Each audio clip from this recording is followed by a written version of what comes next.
എല്ലാ സുഹൃത്തുക്കൾക്കും ഒരിക്കൽ കൂടി ലൈഫ് വിഷൻ ഷോപ്പിലേക്ക് സ്വാഗതം ചെയ്യുന്നു. ഞാൻ GK തുമ്പക്കാരൻ. അങ്ങനെ അയാത്തുല്ല ഖമേനിയുടെ ഒരു യുഗം കഴിഞ്ഞു.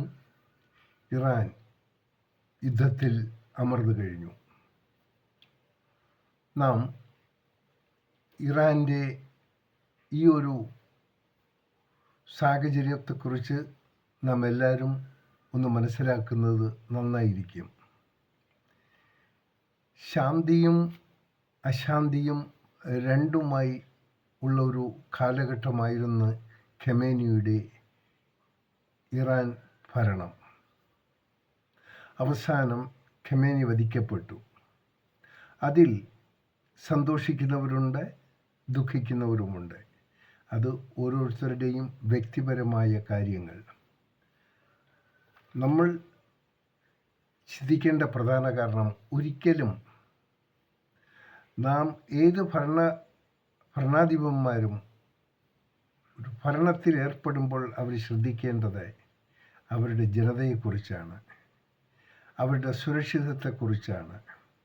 ഒരിക്കലും നാം നമ്മുടെ ജനതയെ, നമ്മുടെ രാഷ്ട്രത്തെ, നമ്മുടെ അസറ്റ്സുകൾ ഇവ മറ്റാർക്കും തന്നെ അടിയറ വയ്ക്കാൻ ശ്രമിക്കരുത്. ആദ്യം നമുക്ക് വേണ്ടത് നമ്മുടെ ജനതയുടെ സുരക്ഷിതത്വം, അവരുടെ വിദ്യാഭ്യാസം, അവരുടെ പ്രോഗ്രസ്, അവരുടെ ഡിഫൻസ്, ഇതെല്ലാം സ്വയം ഒരു ഭരണാധിപന്മാരും വാർത്തെടുക്കേണ്ട പ്രധാന കാര്യങ്ങളാണ്. ഒരിക്കലും നാം മറ്റൊരു രാജ്യത്തെ ഡിപ്പെൻഡ് ചെയ്യരുത്. ചില കാര്യങ്ങൾക്ക് ഡിപ്പെൻഡ് ചെയ്യാം, അത് സ്വാഭാവികം. എന്നാൽ സ്വന്തം കാര്യങ്ങൾക്ക് വേണ്ടി മാത്രം, തൻ്റെ മൂല്യങ്ങൾ മാത്രം ഉയർത്തി കാണിച്ച് അതിന് മറ്റുള്ള ജനതയിൽ, ബാക്കി ശേഷിക്കുന്ന ജനതയിൽ അടിച്ചേൽപ്പിച്ച് ഭരണം നടത്തുക ബുദ്ധിമുട്ടുള്ള കാര്യമാണ്. ഒരിക്കലും അങ്ങനെ ആക്കാൻ പാടില്ല. അത് വളരെ ബുദ്ധിമുട്ടുണ്ടാക്കും. അത് തന്നെയാണ് ഇപ്പോൾ ഇറാനിൽ സംഭവിച്ചത്. ജനതയെ സംബന്ധിച്ച് എല്ലാം 100% ജനങ്ങളെയും സാറ്റിസ്ഫൈ എടുത്ത് ഒരു ഭരണവും നടത്താൻ പറ്റില്ല. മറിച്ച് 75 to 80%, 80% വരെയെങ്കിലും നല്ലൊരു ഭരണം ആരായിരുന്നാലും കാഴ്ചവെക്കണം. ഇല്ലെങ്കിൽ ബാക്കി ശക്തികൾ അതിനെ ചോദ്യം ചെയ്യും, അതിൻ്റെ അഡ്വാൻറ്റേജ് എടുക്കാൻ ശ്രമിക്കും. അതാണ് ഇപ്പോൾ ഇറാനിൽ സംഭവിച്ചത്. ഇത് മറ്റുള്ള രാജ്യങ്ങൾക്കും ഒരു പാഠമാകട്ടെ. പ്രത്യേകിച്ച് ഗൾഫിലുള്ള കുഞ്ഞു കുഞ്ഞു രാജ്യങ്ങൾ ഇനി വളരെ ശ്രദ്ധിക്കേണ്ടിയിരിക്കുന്നു. അവർ ഇറാനിൽ നിന്നും ഒത്തിരി പാഠങ്ങൾ പഠിക്കേണ്ടിയിരിക്കുന്നു. അതുകൊണ്ട് ഗൾഫ് രാജ്യങ്ങളിലുള്ള ഭരണാധിപന്മാർ ഏറ്റവും ശ്രദ്ധിക്കേണ്ടത് സ്വന്തം ജനതയെ വിശ്വാസത്തിലെടുക്കുക, അവരുടെ താല്പര്യങ്ങളെ സംരക്ഷിക്കുക, അവരെ മറ്റുള്ളവർക്ക് വേണ്ടി എറിഞ്ഞു കൊടുക്കരുത്. നാം ഭരണം കൈയാളിക്കഴിഞ്ഞാൽ നാം രാജാവാണ്, അതൊരു സ്ഥാനം മാത്രമാണ്. പക്ഷെ നാം ദൈവമല്ല. നമ്മൾ എപ്പോഴും ഭരണകർത്താക്കൾ ചിന്തിക്കേണ്ടത് ജനങ്ങളെക്കുറിച്ചാണ്, അവരുടെ സുരക്ഷിതത്വത്തെക്കുറിച്ചാണ്. നാം എപ്പോഴും മറ്റൊരു രാജ്യത്തെ ഡിപ്പെൻഡ് ചെയ്താൽ അതെപ്പോഴും അപകടകരമായ സ്ഥിതിയിലേക്ക് ജനങ്ങളും രാജ്യവും ചെന്നെത്തും. അതുണ്ടാകാൻ പാടില്ല. നമുക്ക് എത്ര സൗകര്യമുണ്ടായിരുന്നാലും, നമുക്ക് എത്ര പ്രകൃതിയിൽ നിന്ന് എന്ത് കിട്ടിയിരുന്നാലും, പ്രകൃതിയിൽ നിന്ന് കിട്ടുന്നതിന് നമുക്ക് ഒന്നും കൊടുക്കണ്ട, അത് ഫ്രീ ആയിട്ട് കിട്ടുന്നതാണ്. പക്ഷെ ആ ഫ്രീ ആയിട്ട് ഇപ്പോൾ പല രാജ്യങ്ങളും ഗൾഫ് മേഖലകൾ അവർ കൂടുതലും വികസിപ്പിക്കുന്നതും അവർക്ക് ലഭിക്കുന്നതും ഈ പെട്രോളും ക്രൂഡായാലും ഒക്കെയാണ്. ഇതുകൊണ്ട് അവർ അനായാസം ജീവിക്കുന്നു. അതിൽ ഒരു ചിലർ ജനങ്ങളെ മറന്നും ജീവിക്കുന്നു. അത് ഉണ്ടാകാൻ പാടില്ല. അവിടെ മതത്തെക്കുറിച്ചും സംസ്കാരത്തെക്കുറിച്ചും ഇതൊക്കെ ബോധവൽക്കരിപ്പിക്കേണ്ടത് ഭരണാധിപന്മാരുടെ കടമയാണ്. ഒന്നിലേക്ക് മാത്രം ഒരു മതമാണ് നല്ലത്, മറ്റത് നല്ലതല്ല എന്നൊക്കെയുള്ള മോശമായ ചിന്താഗതി ഇനിയുള്ള കാലങ്ങളിൽ മനുഷ്യനെ അടിച്ചേൽപ്പിക്കാൻ പറ്റില്ല.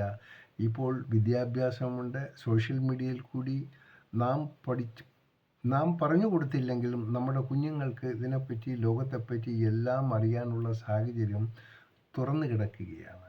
അതുകൊണ്ട് നമ്മൾ പറഞ്ഞു കൊടുക്കാതെ തന്നെ മനസ്സിലാക്കാൻ സാധിക്കുന്ന ഒരു സാഹചര്യത്തിലാണ് ഇന്നത്തെ ജനങ്ങൾ വസിക്കുന്നത് എന്ന് നമ്മൾ ചിന്തിക്കണം. സോ ഇനിയും മറ്റുള്ള ഒരു രാജ്യങ്ങളിലേക്കുള്ള കടന്നുകയറ്റം ആരെങ്കിലും നടത്തുന്നെങ്കിൽ അത് നല്ലൊരു കാര്യമല്ല. അതാരായിക്കോട്ടെ. ബട്ട് അവർക്കത് നന്നായി എന്ന് കരുതിയിരിക്കാം. അവരുടെ മണി പവറും മസിൽ പവറും വടികൾ ആയുധങ്ങളും ഒക്കെ വെച്ച് കഴിഞ്ഞ് എവിടെയും എന്തും ചെയ്യാം എന്ന് അവർ ധരിക്കുന്നു. അതിൽ അവർക്ക് നേട്ടങ്ങൾ ഇല്ലാതെ അവർ ഒന്നിലോട്ടും ഇറങ്ങിത്തിരിക്കില്ല. ഏത് രാജ്യക്കാർ ആരെങ്കിലും പോയി അറ്റാക്ക് ചെയ്യണം, അവർക്ക് എന്തെങ്കിലും നേട്ടങ്ങളുണ്ടാകും. ഉദാഹരണത്തിന് നമുക്ക് പാകിസ്ഥാനെ എടുക്കാം. പാകിസ്ഥാൻ ഭരണം നിലനിൽക്കുന്നതിന് അവിടെ ഓരോ ഭരണാധികാരികളും വരുന്നത് തന്നെ കാശ്മീർ പാകിസ്ഥാൻ്റെ സ്വന്തമാണ്, നമുക്കത് പിടിച്ചെടുത്തിരിക്കാൻ ഞാൻ പിടിച്ചെടുക്കുമെന്നുള്ള വിടുവാക്കുകൾ നിരത്തിയാണ് അവിടെ ഓരോ ആൾക്കാരും ഭരണത്തിൽ കയറുന്നത്.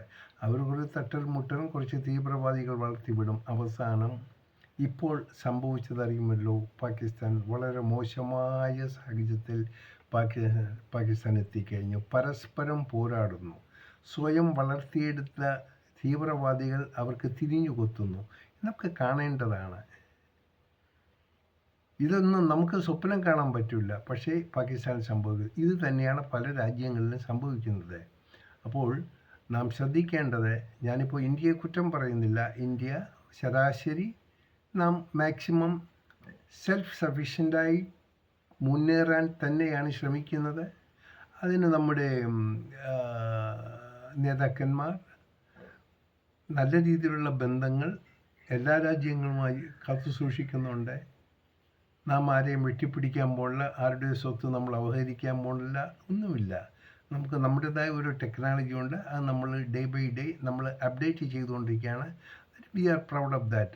ബീയിങ് ആൻ ഇന്ത്യൻസ് നമ്മളതൊരു വലിയ പ്രൗഡ് തന്നെയാണ്. അത് ഓരോ ഭരണാധിപന്മാരും അവർക്ക് സാധിക്കുന്ന ഓരോന്നും അവർ നല്ല ഭാഗങ്ങൾ അവർ കാഴ്ചവെച്ചിട്ടുണ്ട് നമ്മുടെ രാജ്യത്തിന് വേണ്ടി, ജനതയ്ക്ക് വേണ്ടി. അതിൻ്റെ ഒരു പിന്തുടർച്ചയൊന്നും തന്നെയാണ് ഇന്നും ഇന്ത്യ മുന്നേറിക്കൊണ്ടിരിക്കുന്നത്. ഭരണാധിപന്മാരും അതേ ആറ്റിറ്റ്യൂഡുള്ളവരാണ്. പിന്നെ ഇൻസൈഡ് അത് സാധാരണ സ്വാഭാവികം, ഒരു തട്ടലും മുട്ടലൊക്കെ ഉണ്ടാകും. അത് വി ഡോണ്ട് കെയർ, അത് വലിയ കാര്യമില്ല. പക്ഷേ എങ്കിലും നമ്മുടെ രാജ്യത്തിൻ്റെ സുരക്ഷിതത്വം കാത്തു സൂക്ഷിക്കുന്നതിൽ ആരും മോശക്കാരല്ല, നല്ലത് തന്നെയാണ്. നാം മറ്റുള്ള രാജ്യക്കാരെ നമ്മൾ അത്ര കണ്ട് നമ്മുടെ ദൈനംദിന കാര്യങ്ങളും മറ്റുള്ളൊന്നും ഇടപെടുത്താറില്ല. അതുണ്ടെങ്കിൽ തന്നെയും അതിനെ ജനം ക്വസ്റ്റ്യൻ ചെയ്യും. അത് ശരിയാണെങ്കിൽ അതിനെ പരിഹരിക്കാൻ ഭരണ സംവിധാനം ശ്രദ്ധിക്കുന്നുമുണ്ട്. സോ നമുക്ക് പറയാനുള്ളത്, ഈ ഗൾഫിലെ ഇപ്പോഴത്തെ യുദ്ധം ഏറ്റവും കൂടുതൽ ബുദ്ധിമുട്ടുണ്ടാക്കുന്നത് നമുക്കാണ്. നമ്മുടെ ലക്ഷോപലക്ഷം ജനങ്ങൾ അവിടെ ജോലി ചെയ്യുകയാണ്. അവർക്ക് എയർപോർട്ട് അടിച്ച് അവർക്ക് നാട്ടിൽ വരാൻ പറ്റില്ല. എന്തായിരുന്നാലും ഈ സാഹചര്യം കൂടുതൽ നീണ്ടു നിൽക്കില്ല. വളരെ വൈകാതെ തന്നെ അവിടെ സമാധാനത്തിൻ്റെയും ശാന്തിയുടെയും ഇടനിലങ്ങളായി മാറട്ടെ എന്ന് തന്നെ നമുക്ക് പ്രാർത്ഥിക്കാം. എന്നിരുന്നാലും യുദ്ധം ഒരിക്കലും നല്ല റിസൾട്ട് നമുക്ക് കൊണ്ടുവരില്ല. അത് അമേരിക്ക ആയിരുന്നാലും ഇസ്രയേലായിരുന്നാലും സത്യങ്ങൾക്ക് പോരാടുക. പക്ഷേ സത്യങ്ങളുടെ പോരാട്ടം ഇങ്ങനെ ആയിരിക്കരുത്. അത് ആംസും ആമിനേഷനും കൊണ്ട് മാത്രം പോരാടി ജയിക്കാമെന്നുള്ളതല്ല സത്യം. സത്യത്തിന് അതിൻ്റേതായ സമയമുണ്ട്. ആ സാഹചര്യത്തിൽ സത്യമായി അറിയാൻ പറ്റും. അസത്യത്തെ സത്യമായി കാണിക്കാൻ ഒരു ചിലർ ശ്രമിക്കുന്നുണ്ട്. എന്തായിരുന്നാലും നമുക്ക് എത്രയും വേഗം സമാധാനം വരട്ടെ എന്ന് എല്ലാവരും പ്രാർത്ഥിക്കാം. ഈ ഒരു സാഹചര്യം മാറി സമാധാനത്തിൻ്റെ അന്തരീക്ഷം വരട്ടെ. ഇനിയും ഈ ഇറാനിലുണ്ടായ സംഭവവികാസങ്ങൾ മറ്റുള്ള അയൽ രാജ്യങ്ങൾക്ക് ഒരു മോഡലായിരിക്കട്ടെ. അവിടെ എന്തുകൊണ്ട് സംഭവിച്ചു, എങ്ങനെ ആയി, ഇവയെല്ലാം നേരത്തെ അതിൻ്റെ മോശമായി ഇതിനെ സ്വന്തം രാജ്യങ്ങളിൽ വരാതിരിക്കാൻ ശ്രമിക്കുക. നല്ലതിനായി ഭരണാധിപന്മാർക്ക് നല്ല തോന്നലുണ്ടാകട്ടെ. അവരുടെ രാജ്യത്തെയും ജനതയെയും സുരക്ഷിതമായ രീതിയിൽ നയിക്കാനുള്ള ഒരു സാഹചര്യം അവർക്കുണ്ടാകട്ടെ എന്നും കൂടി നമുക്ക് പ്രാർത്ഥിക്കാം. വീഡിയോ ഇഷ്ടപ്പെട്ടാൽ എല്ലാവർക്കും ഒന്ന് ഷെയർ ചെയ്യുക, സബ്സ്ക്രൈബ് ചെയ്യുക. കാണാം വീണ്ടും മറ്റൊരു വീഡിയോയിലൂടെ. Thank you.